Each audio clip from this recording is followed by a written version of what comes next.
A good boy, iyi bir çocuk. Billy always listens to his mother. Always, her zaman.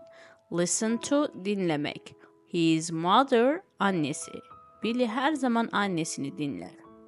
He always does what she says. Does, yapar.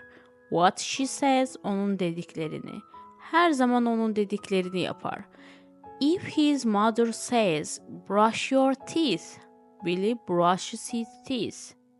If, eğer, brush your teeth, dişlerini fırçala.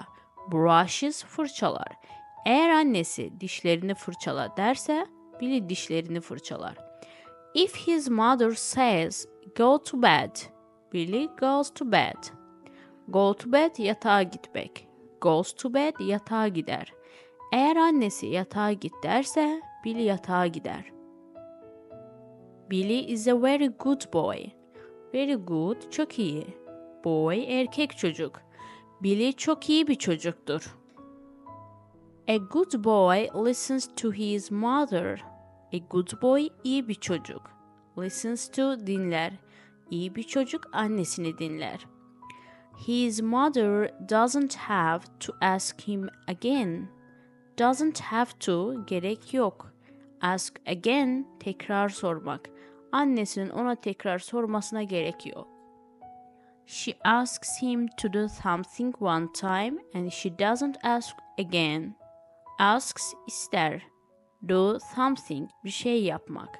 One time, bir kez.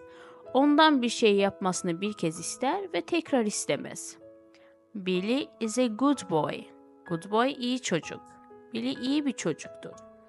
He does what his mother asks the first time. The first time, ilk seferde. Does, yapar. Annesinin istediğini ilk seferde yapar. She doesn't have to ask again. Doesn't have to, zorunda değil. Ask again, tekrar istemek. Tekrar istemek zorunda kalmaz. She tells Billy, you are my best child. Tells, söyler. Best child, en iyi çocuk. Billy'e sen benim en iyi çocuğumsun der. Of course Billy is her best child. Of course, elbette. Her best child, onun en iyi çocuğu. Elbette Billy onun en iyi çocuğudur.